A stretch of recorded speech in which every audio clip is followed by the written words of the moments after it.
Hello everyone, मैं विनय Upadhyay present कर रहा हूँ और हम लोग कर रहे हैं यूपीएससी मिशन 2023 हिंदी मीडियम से तैयारी। तो 22 जुलाई 2022 के रिगार्डिंग इसमें देखेंगे द हिंदू न्यूज़पेपर से जितने भी इंपॉर्टेंट पॉइंट्स बनेंगे हमारे प्रीलिम्स एग्जाम के लिए उनको कवर करेंगे करेंट अफेयर्स के तौर पे। और पीछे की मुझे उम्मीद है कि आप पीछे के सभी वीडियोज़ को आप देख रहे होंगे। प्रीलिम्स फैक्ट्स वाले प्लेलिस्ट में ये सारे अपलोड कर रहा हूँ। इसको शुरू किया था मैंने 1 जून 2022 से। और इसमें डेली बेसिस में क्या करता हूँ कि द हिंदू से जितने भी इंपॉर्टेंट पॉइंट्स बनते हैं उसको कवर करते हैं। एक तरह से आपका रिवीजन भी हो जाता है और जो नोट्स में आपके नहीं हैं उसको आप ऐड ऑन कर लेते हो यहाँ से। चलिए आज के सभी पॉइंट्स को फटाफट से कवर कर लेते हैं। तो आज के रिगार्डिंग ये सारे पॉइंट्स देखेंगे। प्रारंभिक परीक्षा हेतु काली बेई नदी चर्चा में है, सोमनाथपुरी का केशव मंदिर, डिजिटल बैंकों पर रिपोर्ट, निजी कारोबारियों के लिए अफीम उत्पादन की अनुमति, नीति आयोग का भारत नवाचार सूचकांक 2021, विश्व प्रेस स्वतंत्रता सूचकांक 2022 और वर्म होल। तो ये सारे पॉइंट्स एक एक करके देखते हैं। प्रारंभिक परीक्षा हेतु तथ्य, काली बेई नदी क्या है इसका कॉन्टेक्स्ट? तो पंजाब के मुख्यमंत्री भगवंत मान को सुल्तानपुर लोधी में पवित्र काली बेई से एक गिलास पानी पीने के बाद बीमार पड़ने पर दिल्ली के अपोलो अस्पताल में भर्ती कराया गया। काफ़ी चर्चा में ये था कि एकदम शुद्ध पानी हो गया है और मैं पीऊँगा तो कुछ नहीं होगा, तुरंत हॉस्पिटल में भर्ती हो गए। काली बेई 165 किलोमीटर लंबी एक छोटी नदी है जो होशियारपुर से शुरू होकर कपूरथला में ब्यास और सतलज नदियों के संगम से मिलती है। इसे काली बेई काली नाला कहा जाता है क्योंकि इसमें लगभग 80 गांवों और आधा दर्जन छोटे और बड़े शहरों से औद्योगिक अपशिष्ट प्रवाहित होता है। धार्मिक महत्व क्या है? तो सिख धर्म और इतिहास के लिए काली बेई का बहुत महत्व है क्योंकि कहा जाता है कि पहले गुरु नानक देव को यहाँ ज्ञान प्राप्त हुआ था। जब गुरु नानक देव सुल्तानपुर लोधी में ठहरे हुए थे तब वे काली बेई में स्नान करते थे। कहा जाता है कि वह एक दिन पानी में गायब हो गए और इसके 3 दिन बाद पुनः प्रकट हुए थे। इसके बाद उन्होंने जो पहली बात कही वह सिख धर्म का मूल मंत्र बन गई थी। तो काली बेई से रिलेटेड इस फैक्ट्स को याद रखना है आपको, ठीक है। यहाँ से सवाल बन सकते हैं। अगला चर्चा में सोमनाथ का केशव मंदिर। कॉन्टेक्स्ट क्या है इसका? तो 13वीं शताब्दी के केशव मंदिर को पत्थर में कविता भी कहा जाता है। पत्थर में कविता विश्व धरोहर स्थल के रूप में शिलालेख के लिए नामित इस होयसल स्मारक का निरीक्षण करने के लिए यूनेस्को की टीम आने वाली है। इससे पहले केशव मंदिर की साफ सफाई और नवीकरण यानी मेक ओवर किया जा रहा है।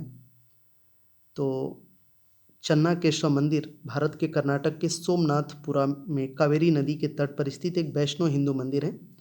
मंदिर को 1258 ईस्वी में होयसल राजा नरसिंह तृतीय के एक सेनापति सोमनाथ दंडनायक द्वारा प्रतिष्ठित किया गया था। यह मंदिर मैसूर शहर से 38 किलोमीटर मतलब 24 मील पूर्व में स्थित है। होयसल कला और वास्तुकला की बात करें तो होयसल शासनकाल में वेसर और द्रविड़ शैलियों को जोड़कर एक नई होयसल शैली विकसित की गई थी। इस शैली की अगर कुछ महत्वपूर्ण विशेषताओं की बात करें तो तारे के आकार का मंच होता था। मंदिर के चारों ओर जागती का खुला जो है प्रदक्षिणा पथ है। विभिन्न प्रकार के डिजाइनों के साथ पॉलिश किए हुए स्तंभ हैं। विस्तृत नक्काशी और सुंदर नक्काशीदार मदनिका आकृतियाँ, पिरामिड के आकार में विमान शिखर हैं। होयसल शैली के अधिकांश मंदिर भूमिजा शैली में हैं। इस शैली में मंदिर के बाहरी दीवार पर लघु शिखर उत्कीर्ण हैं। तो यही वो मंदिर है, देख सकते हैं आप इसे। आगे बढ़ते हैं। डिजिटल बैंकों पर रिपोर्ट। कॉन्टेक्स्ट एक हाल ही में नीति आयोग द्वारा जारी एक रिपोर्ट में डिजिटल बैंकों की स्थापना किए जाने पर जोर दिया गया है। अन्य अवलोकन की बात करें तो रिपोर्ट में नौ बैंकिंग के साझेदारी मॉडल द्वारा प्रस्तुत चुनौतियों पर प्रकाश डाला गया है जो भारत में एक नियामक रिक्तता और डिजिटल बैंक लाइसेंस की अनुपस्थिति के कारण उभरी है। डिजिटल बैंक की परिभाषा की अगर बात करें तो परिभाषा के अनुसार डिजिटल बैंकिंग डिजिटल प्लेटफॉर्म के माध्यम से की जाने वाली बैंकिंग होती है। इसमें सभी कागजी कार्रवाई जैसे cheque, pen slip, demand draft आदि को समाप्त कर दिया जाता है। भारत में वित्तीय समावेशन के लिए किए गए अन्य उपाय की बात करें तो जैसे ये सब है प्रधानमंत्री जनधन योजना, इंडिया स्टैक, आधार, यूपीआई, पीएम स्वनिधि के माध्यम से रेहड़ी पटरी को माइक्रो क्रेडिट सुविधाओं का विस्तार, अकाउंट एग्रीगेटर नियामक ढांचे के माध्यम से ओपन बैंकिंग। तो ये सारे हैं एडवांटेज ऑफ डिजिटल बैंकिंग। यहाँ पे आप देख सकते हो क्या क्या चीज़ें हैं, क्या क्या हो सकता है इसमें। Concentration of banking business specialists in a single centre, lower operating costs, elimination of costly bank office processing और स्मॉलर ब्रांच फुटप्रिंट, ये सारी चीज़ें हैं इसके। Fewer errors, benefits for the banks, तो यहाँ पे ये सारे हैं कि ग्रेटर फाइनेंशियल इंक्लूजन, कस्टमर को access to full range of service, lower charges, easy setup, 24/7 access, तो बहुत सारी चीज़ें हैं। फोकस ऑन सिक्योरिटी, बेनिफिट्स तो हो गए कस्टमर के। नेक्स्ट है निजी कारोबारियों के लिए अफीम उत्पादन की अनुमति। पहली बार केंद्र सरकार ने निजी कंपनी बजाज हेल्थ केयर को संकेंद्रित पोस्ता पुआल का उत्पादन करने की अनुमति दी है। संकेंद्रित पोस्ता पुआल या डंठलों का उपयोग एल्कलाइड प्राप्त करने के लिए किया जाता है, जो दवा की दर्द मतलब दर्द की दवा मॉर्फिन और कफ सिरप में सक्रिय दवा घटक होते हैं।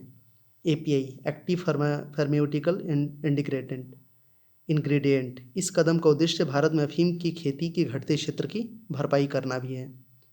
पृष्ठभूमि थोड़ा सा इसका समझते हैं, बैकग्राउंड। तो भारत में कम से कम 15वीं सदी से अफीम का उत्पादन होता चला रहा है। ब्रिटिश ईस्ट इंडिया कंपनी ने अफीम की खेती का एक अधिकार कर लिया और 1873 तक पूरे व्यापार को सरकारी नियंत्रण में ले लिया था। विनियमन की बात करें तो वर्तमान में अफीम और अफीम की खेती और प्रसंस्करण को narcotic drugs and psychotropic substances NDPS अधिनियम और नियमों के प्रावधानों के द्वारा नियंत्रित किया जाता है। अवैध फसल के डर से अफीम को केवल मध्य प्रदेश, उत्तर प्रदेश और राजस्थान राज्य के 22 जिलों में केंद्र सरकार द्वारा अधिसूचित भूमि के क्षेत्रों में बोने की अनुमति है। सरकार हर साल अफीम की खेती के लिए लाइसेंस नीति की घोषणा करती है। तो उत्पादित अफीम की पूरी मात्रा सरकार द्वारा खरीदी जाती है और अपने स्वयं के कारखानों उत्तर प्रदेश के गाजीपुर और मध्य प्रदेश के नीमच में संसाधित की जाती है। भारत सहित केवल 12 देश औषधि उपयोग के लिए कानूनी रूप से अफीम की खेती की अनुमति देते हैं। तो देख सकते हैं आप, ये रॉ अफीम है, निकाला जाता है। फिर यहाँ पे हो गया प्रिपरेशन ऑफ अफीम टिंक्चर, और फिर वहाँ पे मॉर्फिन, कोडीन, नारकोटीन, ये सब दवाइयाँ बनती हैं अफीम की। नेक्स्ट है नीति आयोग का भारत नवाचार सूचकांक 2021। हाल ही में नीति आयोग द्वारा भारत नवाचार सूचकांक इंडिया इनोवेशन इंडेक्स 2021 जारी किया गया है। सूचकांक उपराष्ट्रीय स्तर का नवाचार क्षमता और पारिस्थितिकी तंत्र को निर्धारित करता है। मुख्य परिणाम की बात करें तो कर्नाटक, मणिपुर और चंडीगढ़ ने नीति आयोग के इंडिया इनोवेशन इंडेक्स के तीसरे संस्करण में अपनी अपनी श्रेणियों में शीर्ष स्थान हासिल किया है। मणिपुर पूर्वोत्तर और पहाड़ी राज्यों की श्रेणी में आगे हैं। केंद्र शासित प्रदेशों, शहर, राज्यों की श्रेणी में चंडीगढ़ ने शीर्ष प्रदर्शन किया है। निचला स्थान छत्तीसगढ़, उड़ीसा, बिहार और गुजरात सूचकांक में सबसे नीचे थे। तो ये हो गया। भारत की नवाचार प्रणाली के साथ समस्याएं क्या हैं? तो भारत का अपर्याप्त नवाचार वैश्विक नवाचार सूचकांक में शीर्ष 25 देशों में शामिल होने के लिए देश के महत्वाकांक्षी लक्ष्यों को देखते हुए भारत का औसत नवाचार स्कोर यकीनन अपर्याप्त है। कम वित्तीय जीडीपी के प्रतिशत के रूप में भारत का जो ग्रेड है लगभग 0.7 है। जिन देशों का अनुसंधान एवं विकास पर सकल घरेलू व्यय gross domestic expenditure on R&D research and development grade कम होता है, वे लंबे समय तक अपनी मानव पूंजी को बनाए रखने में विफल होते हैं और नवाचार करने की क्षमता में मानव पूंजी की गुणवत्ता पर निर्भर होती है। तो ये सब चीज़ें हैं।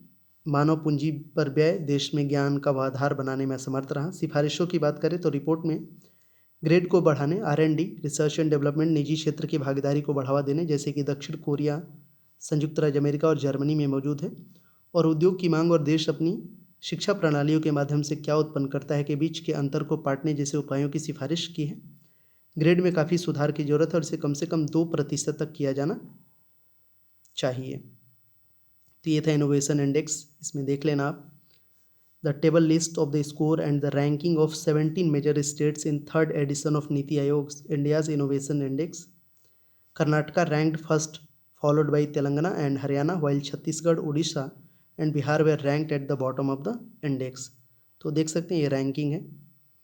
नंबर 1 पे कर्नाटका है, तेलंगाना, हरियाणा, महाराष्ट्र, तमिलनाडु, और ये सब नीचे से टॉपर हैं, MP, गुजरात, बिहार, उड़ीसा, छत्तीसगढ़। ठीक है। विश्व प्रेस स्वतंत्रता सूचकांक 2022।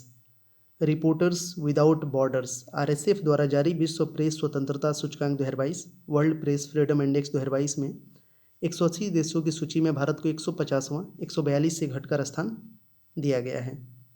150वें नंबर पे हो गया 180 देशों में इंडिया का मीडिया प्रेस। तो महत्वपूर्ण निष्कर्ष क्या निकला है? शीर्ष देश इसमें नॉर्वे, डेनमार्क और स्वीडन, पहला, दूसरा, तीसरा। बदतर स्थिति है उत्तर कोरिया का निम्नतम, मतलब 180वें नंबर पे। रूस 155वें नंबर पे है। ध्रुवीकरण की बात करें तो रिपोर्ट से पता चलता है कि सूचना अराजकता की वजह से ध्रुवीकरण में 2 गुना वृद्धि हुई, यानी कि मीडिया द्वारा किया गया ध्रुवीकरण देश के भीतर विभाजन को बढ़ावा दे रहा है। साथ ही मीडिया अंतर्राष्ट्रीय स्तर पर देश के बीच ध्रुवीकरण को बढ़ा रहा है।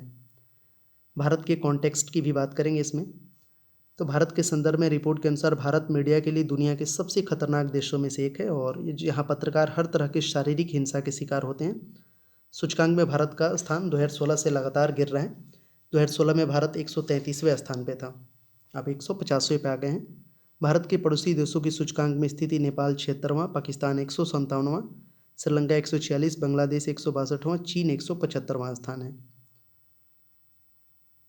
सरकार रिपोर्ट के निष्कर्षों से सहमत नहीं है। सरकार द्वारा उद्धृत कारण है बहुत कम नमूना आकार, लोकतंत्र के मूल सिद्धांतों को बहुत कम या कोई महत्व नहीं, संदिग्ध और गैर पारदर्शी प्रणाली को अपनाना।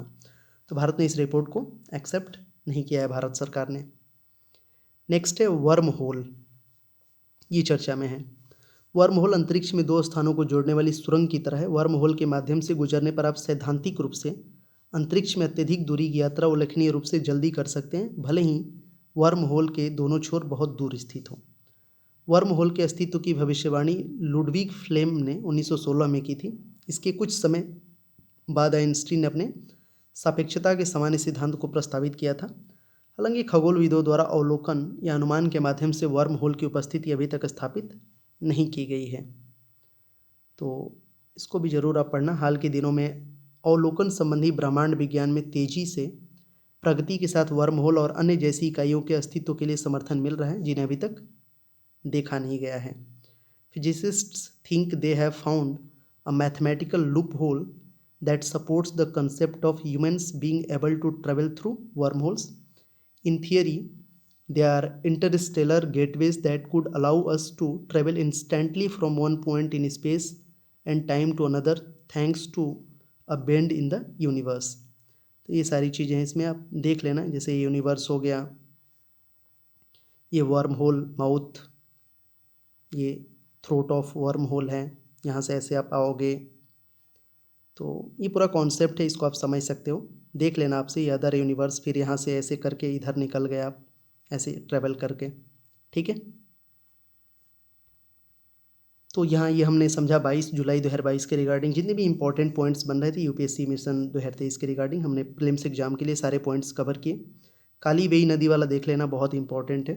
फिर ये डिजिटल बैंक पे जो रिपोर्ट आया है नीति आयोग वाला, ये सब इंपॉर्टेंट है सारे पॉइंट्स, ये आपके नोट्स में होने चाहिए। अच्छा लगेगा तो ज़रूर शेयर करिएगा। Thank you so much for watching this video. मिलते हैं नेक्स्ट वीडियो में, तब तक के लिए बाय, टेक केयर।